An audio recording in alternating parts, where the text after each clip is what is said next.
Et bon, comment je fais pour vous partager? Alors, excusez-moi, la technologie, c'est parfois un peu challenge. Pourtant, j'ai une lune en verso. Maison 9 et 10 en verso, je devrais être une as de la technologie. Hop, mais parfois, ça me challenge. Alors, tac, c'est bon. Je vais vous partager ça.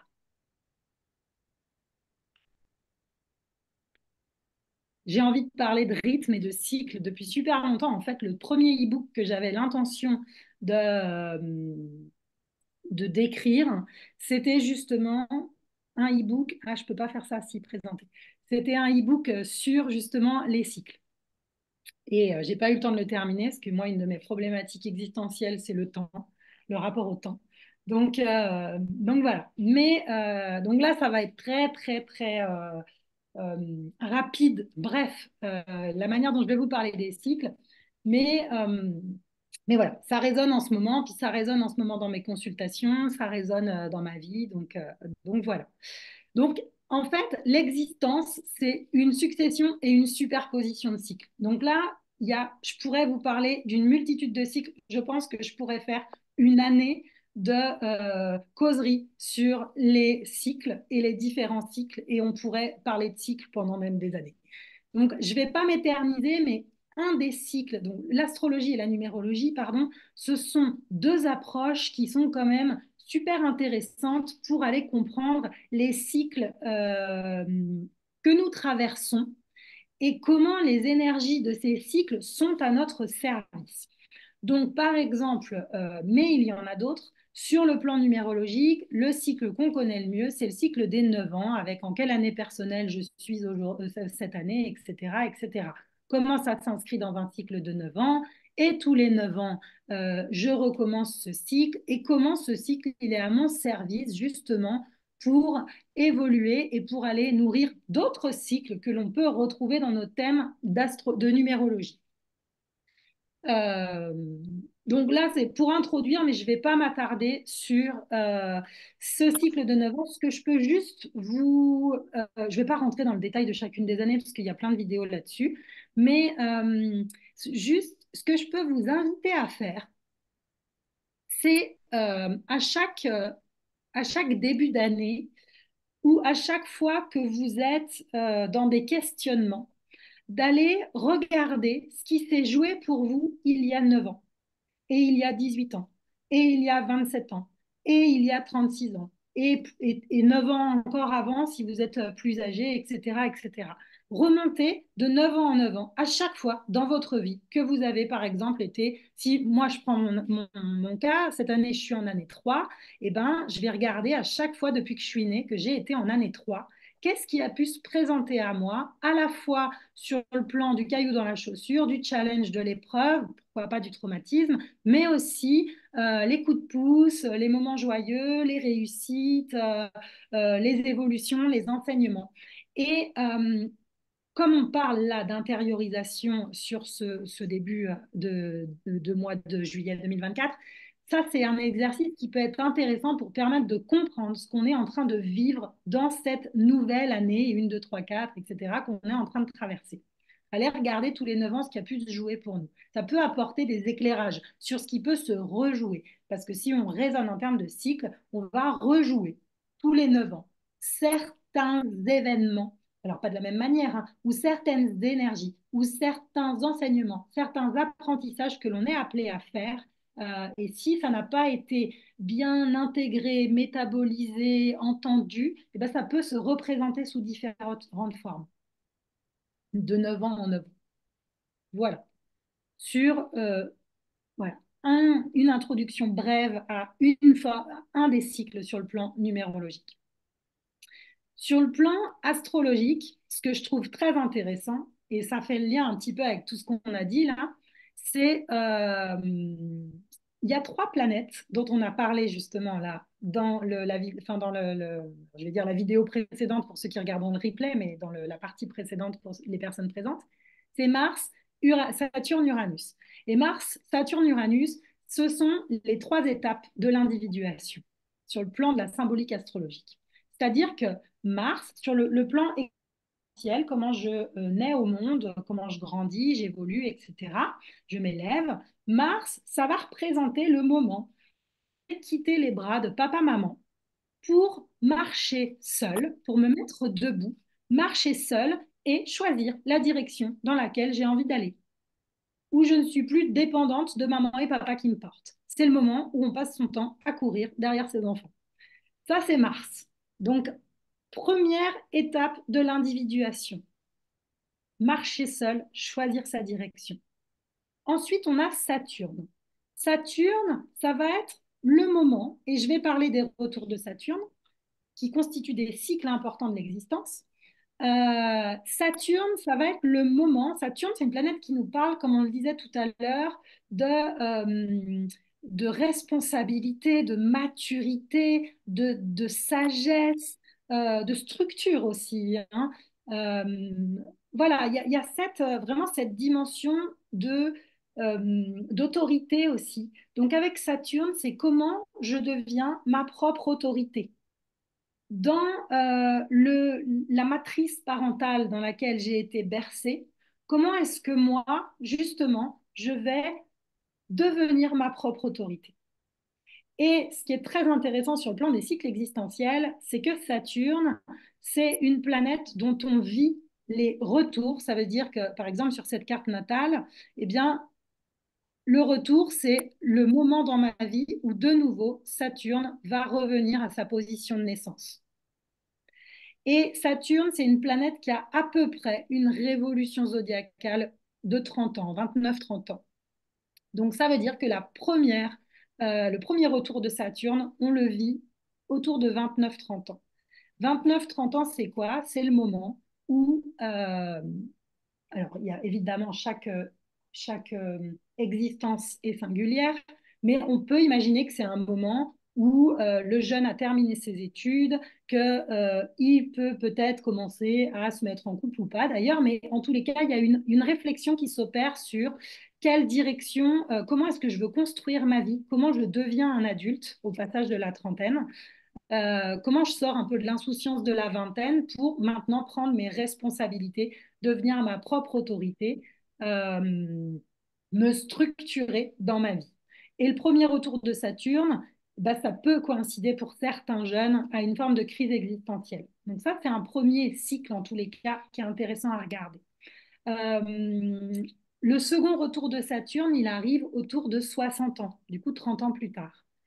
Et là, 30 ans plus tard, il ne va plus s'agir de construire sa vie, je dirais, de devenir adulte, mais là, la question de Saturne, elle va plus porter sur une forme de sagesse de la transmission. Comment est-ce que ce que j'ai construit, je peux aujourd'hui le mettre au service des autres? N'oublions pas que Saturne, c'est la planète qui maîtrise le Capricorne, et le Capricorne, sur le plan de l'image, hein, c'est la petite chèvre qui monte progressivement tout en haut de la montagne. Il lui faut du temps, de la persévérance, de la rigueur. Elle va vivre plein d'expériences au cours de son ascension. Et une fois qu'elle sera arrivée tout en haut de la montagne, eh ben, elle aura des enseignements à transmettre, des choses à apporter à d'autres. Une vérité, sa vérité peut-être, euh, à pouvoir oui, transmettre. Et donc, pour moi, la soixantaine, ça peut questionner ça. Et aussi, comme chaque cycle de Saturne nous invite à nous élever en maturité, il y a toujours la question aussi de comment je construis ma vie. Et donc, sous-jacente, comment est-ce que je peux structurer mes rêves pour construire mes rêves, pour construire ma vie en alignement avec ce que j'aspire profondément à réaliser, Saturne. Donc, premier cycle, la trentaine, avec les injonctions familiales. Saturne, ça peut être aussi la loi du père. Il va y avoir ce questionnement-là qui va être amené. Comment est-ce que je deviens un adulte? Comment je construis ma vie? Et parfois, il peut y avoir des personnes qui, autour de vont abandonner leurs rêves pour répondre justement à des injonctions parentales ou sociétales. À 60 ans, ça se représente. Et il se peut, moi je vois souvent des personnes en consultation qui, à partir de 59, 60 ans, elles vont commencer à réenvisager certains projets qu'elles ont laissés de côté au moment de la trentaine, justement, parce que ce n'était pas en adéquation avec voilà, les normes sociétales, les lois parentales, etc. Et à 60 ans, ça peut être le moment d'aller réaliser aussi un projet important qui tient à cœur depuis une trentaine d'années, des projets de long terme qui n'ont pas pu se réaliser. Donc voilà, deux premiers retours de Saturne. Bon, il peut y en avoir un troisième autour de 90 ans, mais là, on ne va pas s'attarder trop sur le troisième retour de Saturne. Voilà, ces deux premiers retours de Saturne, ce qu'ils peuvent nous dire. Donc, seconde étape de l'individuation, devenir sa propre autorité. Et la troisième étape de l'individuation, ça va être Uranus. Comment je me verticalise? Comment est-ce que, avec Saturne, j'avais conscience des normes, des lois, d'une forme d'autorité extérieure? Avec Uranus, je prends conscience que je ne suis pas le fils ou la fille de mon père, ou qu'au-delà du fait d'être sur ce plan terrestre, le fils ou la fille de mon père ou de ma mère, je suis avant tout fils ou fille des étoiles, comme le dirait Philippe Sonneville, que j'aime beaucoup, un astrologue qui a créé l'astrologie en mémoire cellulaire. Comment est-ce que je prends conscience que je suis fils ou fille des étoiles et que je suis sur cette terre justement pour exprimer ma singularité au monde et nourrir le collectif monde de ma singularité, c'est-à-dire contribuer, apporter la meilleure contribution que je puisse au monde en m'affranchissant, en me libérant des chaînes, justement, on pourrait dire de Saturne. Uranus, c'est la planète qui nous permet de briser les chaînes pour nous verticaliser. Et Uranus, c'est une planète qui est très intéressante parce que sur le plan des cycles existentiels, on traverse tous un cycle important d'Uranus qui est l'opposition d'Uranus, qui survient grosso modo vers 42-43 ans, puisqu'Uranus, elle a une révolution zodiacale de 84 ans. Et qu'est-ce qui se passe autour de la quarantaine, 42, 43? Ben, on parle de la crise de la quarantaine, où là, j'entendais aussi parler un peu des turbulences 39-45, parce qu'en fait, à cette période-là, on a une succession d'aspects importants et un peu tranchants sur le plan astrologique. Et donc, si à la trentaine, on n'a pas réussi à bâtir la vie à laquelle on aspire, et ben, ce qui peut se présenter, c'est qu'à la quarantaine, tout pète. Je perds mon boulot, mon conjoint ou ma conjointe me quitte, ou alors c'est moi qui décide du jour au lendemain de tout quitter, famille, travail, etc., pour aller bâtir, construire, pour me libérer de tout ça, de cette vie qui ne m'épanouit pas, ne me permet pas d'être dans cette verticalisation. Donc voilà, donc c'est des planètes dont on vient de parler et qui sont intéressantes chaque fois. Alors, Mars, moins, parce que Mars, c'est une planète plus rapide. C'était pour vous amener les trois étapes de l'individuation. Mais c'est une planète plus rapide, donc on va moins prendre en considération les transits de Mars. On va dire que là où Mars transite, c'est-à-dire là où Mars passe dans votre thème, mais Mars fait le tour du zodiaque en 2 ans, 2 ans et demi, donc en fait, c'est une planète rapide, son incidence a peu d'impact. Mais à chaque fois qu'elle passe quelque part, ça peut être des moments justement où vous êtes appelé à prendre des décisions dans ces domaines-là de votre vie. Donc, quand, par exemple, vous êtes confronté à des décisions à prendre, bah, regardez où se situe Mars. Ça peut vous indiquer un petit peu ce qui peut se jouer. Euh, mais Saturne et Uranus, là, on est vraiment sur des cycles importants et des cycles qui marquent l'existence. Et avoir conscience de ce qui peut se jouer avec les transits de Saturne et d'Uranus, bah, c'est intéressant parce que euh, pour moi, les nombres comme les planètes sont nos alliés, sont à notre service et ils ne sont pas là pour nous enquiquiner ou nous faire souffrir. Et donc, quand on a conscience de ce qui se joue, eh ben, on peut accompagner le mouvement en fait et se saisir au contraire des énergies, des vibrations à notre service pour nourrir quelque chose qui soit vraiment constructif et qui nous permettent de nous sentir plus épanouis, parce que c'est le but quand même de cette existence, d'être heureux, épanoui dans ce que l'on est. Donc voilà, pour je dirais, une dégustation des types de cycles qu'on peut rencontrer sur le plan astrologique.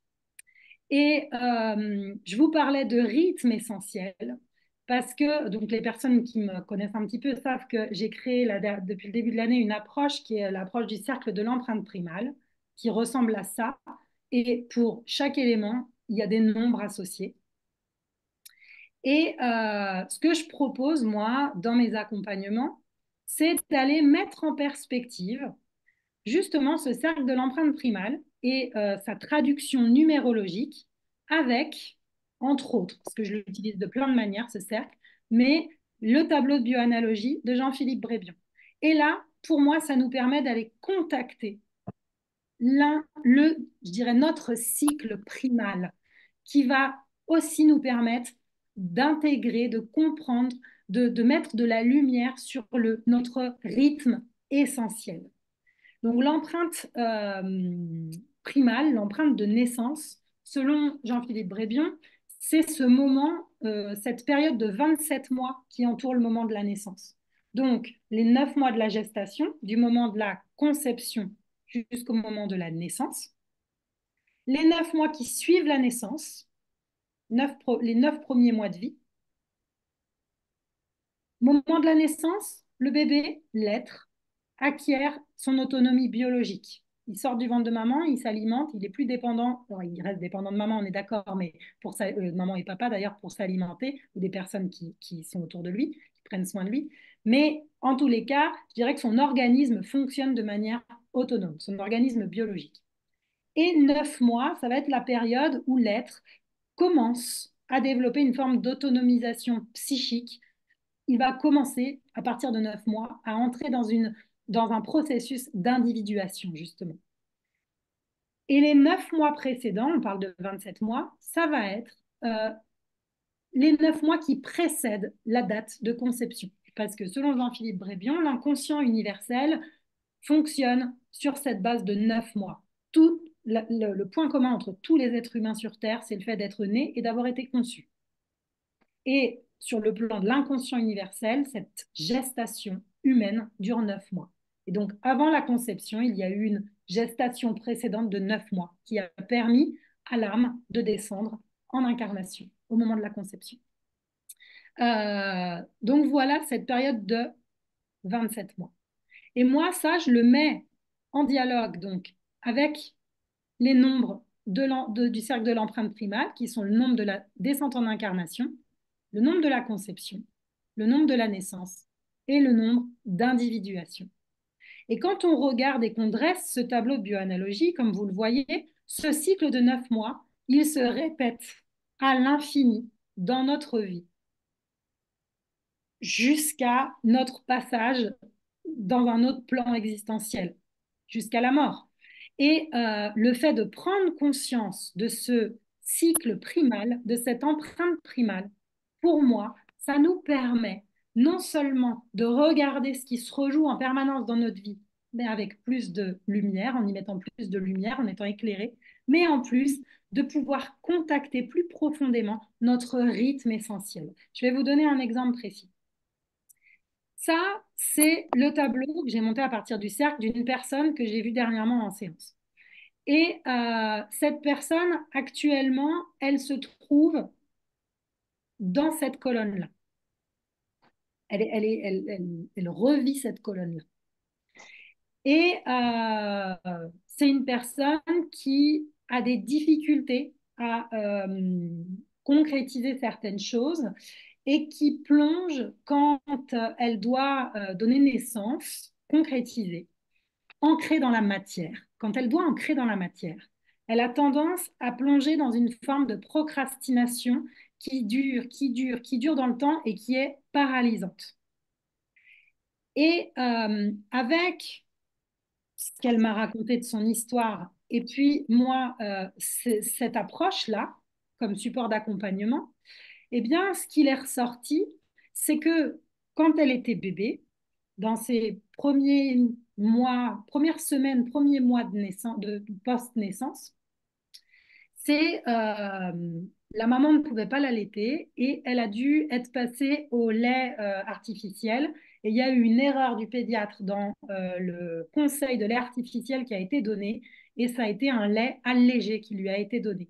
Donc cette personne-là, elle a été en sous-nutrition pendant ses premières semaines de vie. Donc, elle a pleuré, pleuré pour se faire entendre, mais au début, personne ne comprenait pourquoi elle prenait pas de poids, pourquoi elle était en sous-nutrition, etc. Et donc, son organisme, qu'est-ce qu'il a fait? Eh bien, il s'est mis en mode hibernation pour pouvoir survivre. Et donc c'était notamment à ce moment-là. À ce moment-là.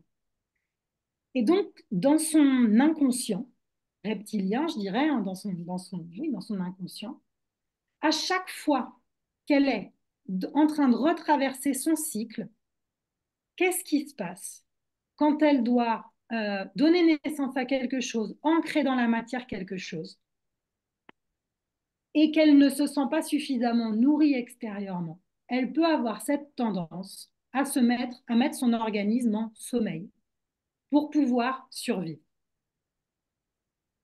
Et là, je vous disais qu'elle est dans cette colonne-là en ce moment. Et déjà, de comprendre ça, de décortiquer ça, ça lui a amené beaucoup de sens sur ce qu'elle traversait et ça lui a permis de regarder ce mode de fonctionnement, non plus avec culpabilité, mais en intégrant, en acceptant ce mode de fonctionnement et en le regardant au contraire peut-être comme une ressource qui lui permet, en fait, de le regarder sans jugement, comme une ressource qui lui permet de continuer à survivre. Après, l'étape suivante, c'est de passer du mode survie au mode vie. Et avec ce cycle-là, avec cette compréhension du cycle, on peut décrypter le fait que quand elle se trouve à ce moment-là de sa vie et qu'elle doit ancrer dans la matière le projet, on a la vibration du 7 qui l'accompagne. Donc quand elle se retrouve à vivre ces états de mise en hibernation, eh bien déjà, c'est en adéquation avec ce 7. Et en plus, ici, le 7, il vient lui indiquer que c'est pour lui permettre justement d'aller amener de la clarté, de se recontacter en profondeur. Et si ça se passe à ce moment-là, eh bien, c'est parce qu'elle a besoin d'être à l'écoute de ses besoins profonds, d'être une bonne maman pour elle-même, de se nourrir. Et idem ici.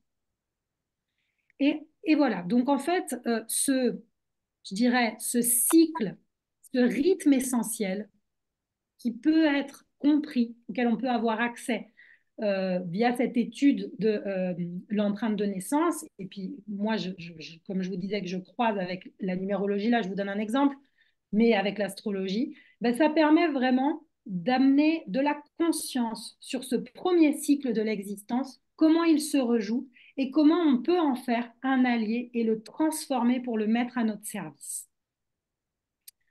Voilà ce que je voulais vous dire pour aujourd'hui sur cette histoire de rythme essentiel et de cycle de l'existence. Tac. Et donc, j'arrête l'enregistrement.